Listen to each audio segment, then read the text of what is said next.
So welcome everybody to Thrivecast, Unlocking Your Full Potential. I'm Oscar. I'm an emotional fitness coach, and I have the website realitydecoding.com. And we have a really special subject for you today. Where did God go? And with me here today, I have Katarina Hanssens Carlssons. Katarina, introduce yourself. Hi everyone, Katarina Hanssens Carlsson, and I'm the CEO of Destiny International 11, and I'm the blueprint expert, so I can do a blueprint on any area of your life. And today we're focusing on spirituality, and I can do your spiritual blueprint if you're interested. So you can contact me on LinkedIn. We're going to talk about that later. So the subject is, where did God go?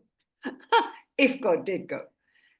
And it's an interesting subject. I was just talking to Oscar just now. It feels like we're diving into a deep blue ocean. Where did God go? So the first question is, does God exist? So for me, absolutely. Like, does anything exist? If anything exists, God exists. If this table in front of me exists, God exists. If I exist and Oscar exists, then God exists. For me, it's simultaneous. If life is, then God is. So what do you say to that, Oscar? Does Well, God for exist? me, my life has proven that God exists. Like these utter synchronicities that has been throughout my life, the people that have come together, these things that we could say like, "Ooh, that's just chance," but there's been too much chance in my life to say that God does not exist. And now I've also come to meet and become acquainted to Jesus. Right now we're going into the Bible, so I hope you as a listener is ready, right? Because this is what we're gonna go deep into here. And for me, God is an all-prevailing energy, but there's also a beautiful thing around having a relationship to him. Essentially feeling that you can relate to him as well as you can relate to a human being. And inside of my heart, I'm starting to notice how that communication is occurring. And it's an absolutely beautiful thing to explore and to allow, because it fulfills you in so many ways. Beautiful. All right. So the next question is, what is God? So it's been described to me by an ascended master, one vast nothing, all things potentially, which is exact and perfect.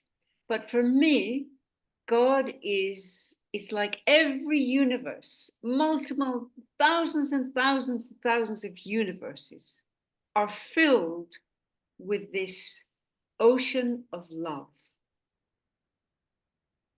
Wow. And it's in every cell in us, it's everywhere. There's nowhere it isn't. So I would say one vast ocean of love. So when we think sometimes, well, God hasn't got time for this or that, the other. Yeah, God does. God is right there with you, for you, and there's nothing too small or too minor or too petty that God will not help you with. Nothing. So, Oscar, what is God? Yeah, I would like to, just for simplicity, you draw a sphere, like a perfect rounded sphere. And in that sphere, you put everything that has ever existed and will ever exist. And that sphere is God. And it does not only go into, it's not the material side, right? This is every single thought, frequency, idea, you know, every atom, every little quark, every quantum idea, everything that has ever been thought and will be ever be thought is God, right? There's an utter completeness of all. It's this absolute most beautiful thing. It's like if you were to zoom out, you know, and take a perspective, and you looked upon this painting, it would be the most extraordinary painting with all these small mosaics, right? And every mosaic represents a world or maybe a universe, but it's this absolutely glorious piece that you can see because it's all coming together as such a unification. And that is God, and that is what everyone has access to within themselves. And they can have the communication with that, and they can get the answers from that. It's like this massive Google or ChatGPT or whatever that has no what you call it, no sponsored ads to it. You get the truth and nothing but the truth. No limitations. Beautiful. No. So where did God go? If God went anywhere, where did God go? Where did God go? So for many people, God doesn't exist. Many people are atheists or agnostics. An agnostic is someone who says there is no proof that there is God. Agnostic says there is proof there is God. An atheist says there is no God. So for me, God didn't go anywhere. We left God, not the other way around. We turned our backs on God. We thought we could be independent. This goes back millions and millions and millions of years, if not billions, who knows? In my knowledge, originally we were one with God and there was no question. But some of us started to leave this concept and leave God in their minds. It's actually impossible, but in their minds, they left. And that's why, and many of us left as well, because it was the thing to do. And it seems to me that we've made rather a mess of our world. We've polluted it, we go to war. So when we leave God, when we think we leave God, we leave truth, we leave our greatness, we leave our vision behind, and then we are lost. So, Oscar, what are your thoughts? Where did God go? Well, I'm gonna go a little bit, you know, honestly, a little bit biblical here. And everyone has to feel their own truth. But the whole thing is this, right? It's like, again, this sphere, and let's say that this sphere started from somewhere. We've now people talking about Big Bang. This is not what I'm necessarily saying. But imagine that you have this extreme, you know, that something just is like, now I'm going to create the creation. You know, God created the world, right? And he created it. And imagine that in this billions and billions and billions of universes, certain universes is like, yeah, you cannot come away from God, but let's say that you got further and further away, and you got tighter and tighter away, and it was harder, and it became dark, right? and it became so dark. So you started to see this, like, where is the light? And imagine that Earth, imagine that this world somehow fell into that darkness, you know? And so, and what does that represent, you know? Because now we want to look at this from a mind point of view. Why is this so important to understand? Well, it's set like this, you know, it's like the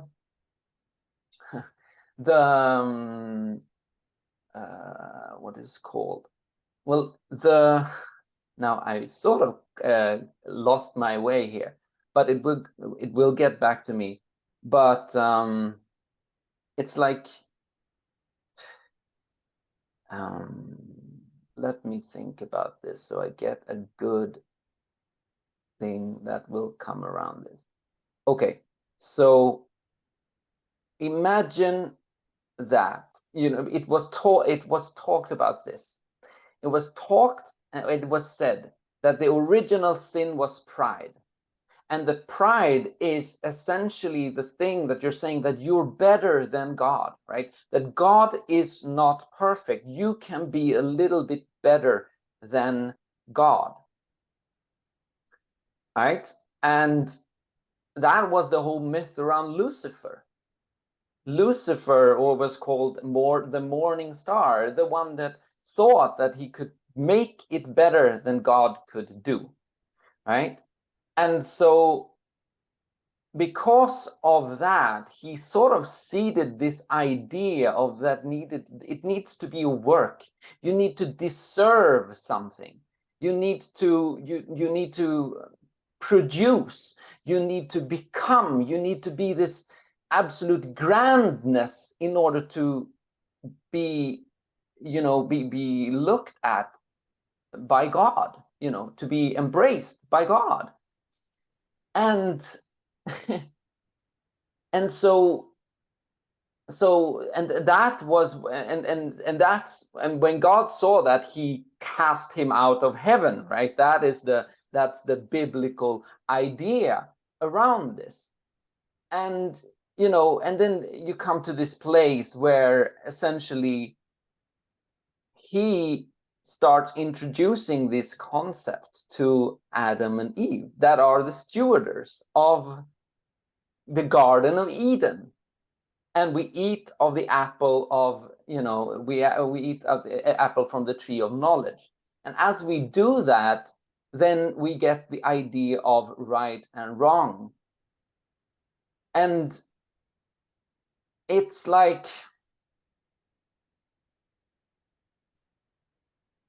it's like, as that occurs inside of us, as that vastness of knowledge pours into us, we essentially move, or we move away from God. It's like, that was why we got the leaves, right? We put the leaves on because we came, Adam and Eve became aware, and it's like, now we're naked. We cannot be naked in front of God. And it's like we, you know, we push ourselves away, because as this idea of right and wrong is introduced, then also you start understanding shame and guilt and pain and all of that.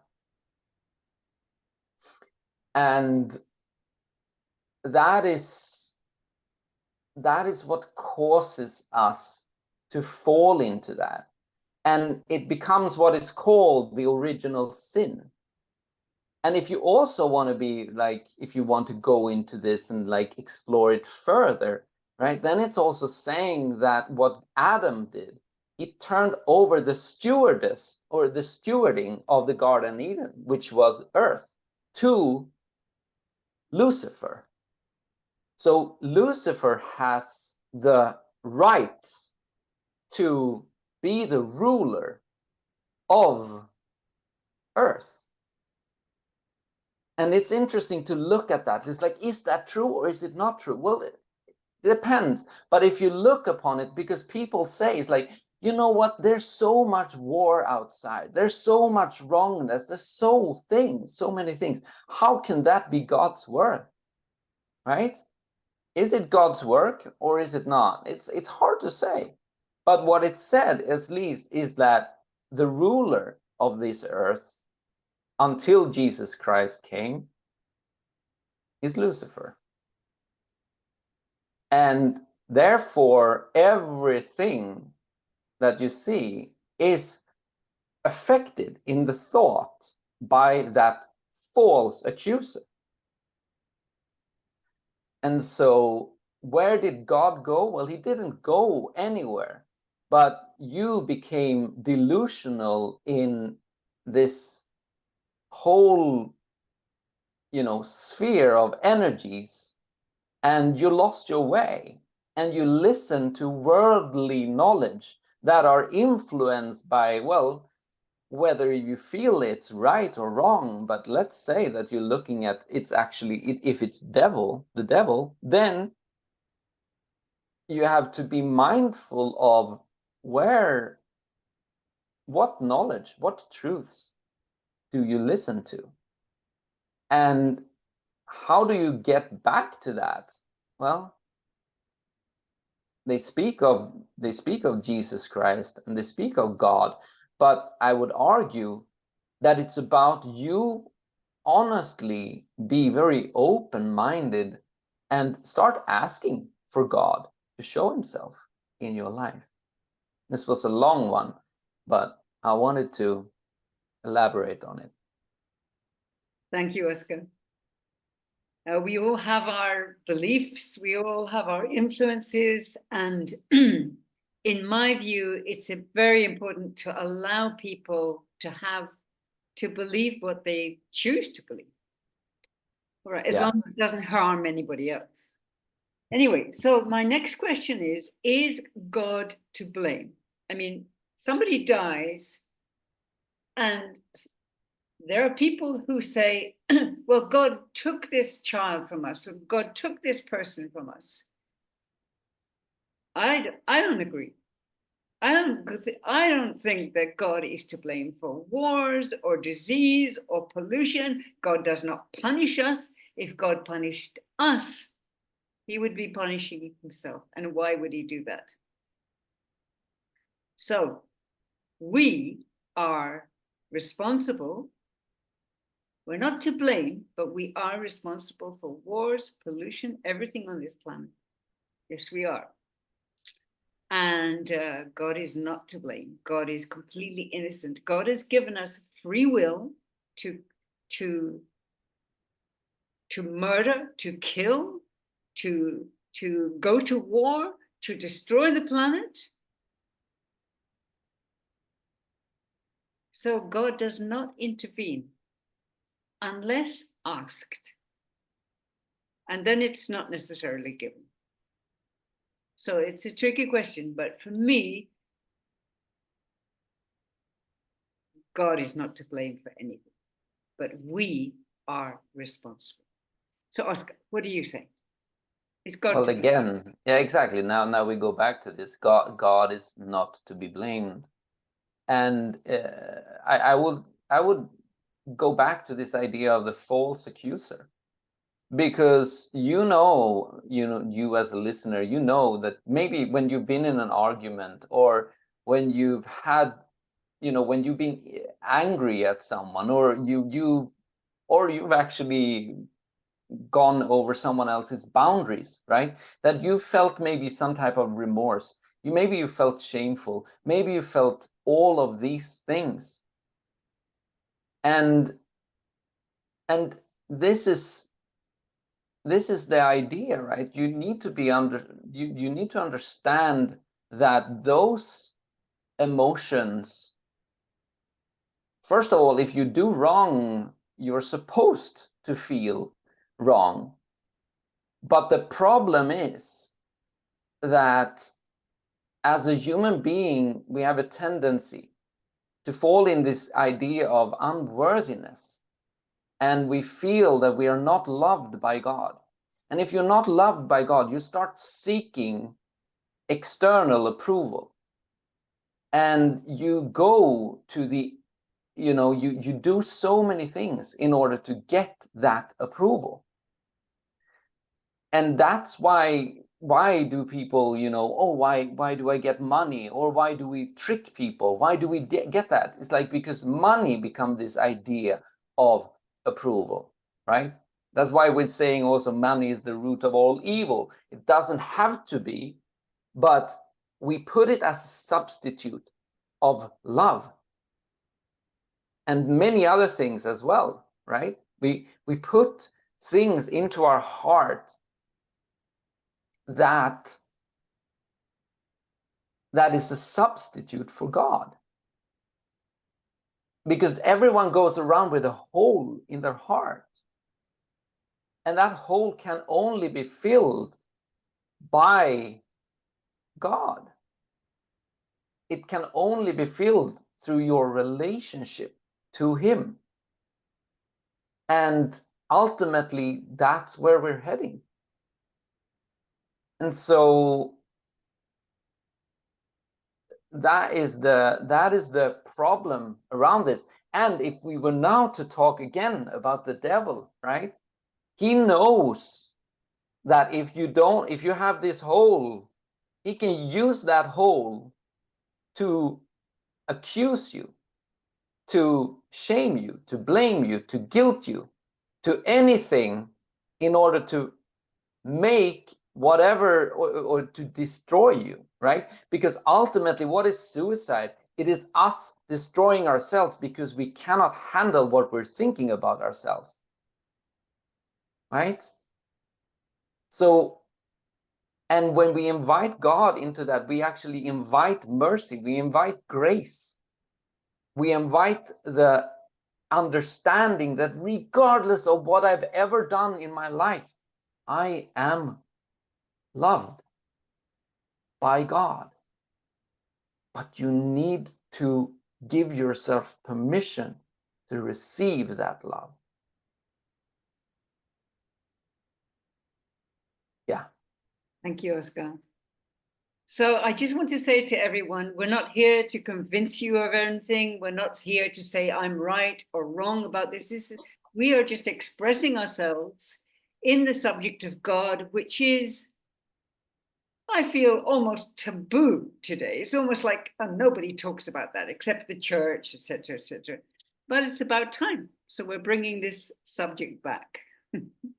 Yeah. Okay, so how do you, we'd like to do something for you. If you would really like to reconnect with God, not necessarily through religion or through the church or through anything, but through you, then what would you do?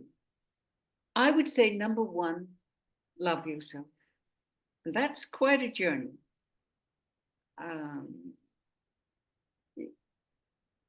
Some of us have hated ourselves. And we need to get to that point of self-hate or loathing, or that we despise ourselves.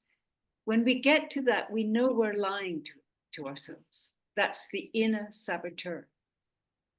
What Oscar would probably call the devil, but I don't call it that. I call it the inner saboteur.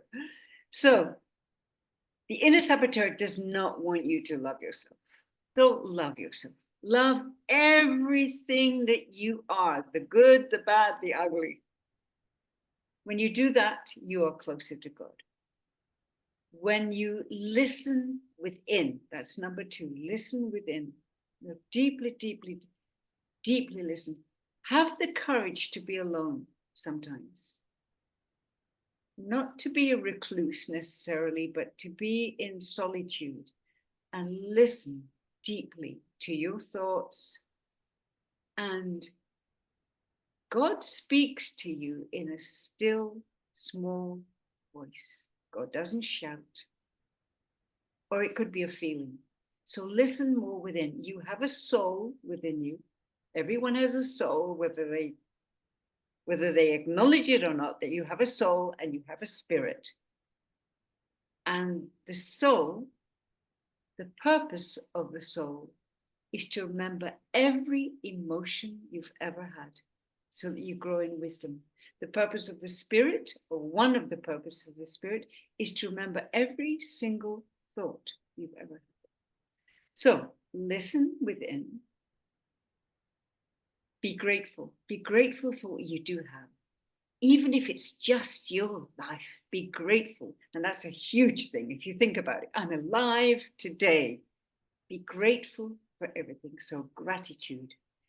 And if you can, if you will, meditate. Just go into yourself and just give yourself a few minutes just to connect with yourself, your feelings. We can go into meditation another time, but that's when you connect more with yourself. When you connect with yourself, you connect with God, because we are intrinsically connected through our souls, through our spirits. We are not our bodies. We are not bigger than a little pinprick. We are a tiny, tiny, tiny spot of light. That's who we really are. And we've created these bodies around us. We've created our bodies. Whether God created it or not, well, God created us. Okay. I say we created us. We created our bodies. But if you want to connect with God, just go within, because within you is the truth. So, Oscar, how do you connect with God? How do you suggest that people connect with God? Exactly. First of all, I would like first then the person who listens to understand that there's a uniqueness in the way you connect to God. Right? It does not necessarily need to be through meditation. Does not necessarily need to be through emotional understanding that I use, right? It can be through dance. It can be through pottery. It can be through, whatever it is. You can be in the shower. There are certain things that you probably have a way of being, and God will always use that way to connect to you. What is your language? How does he speaks to you?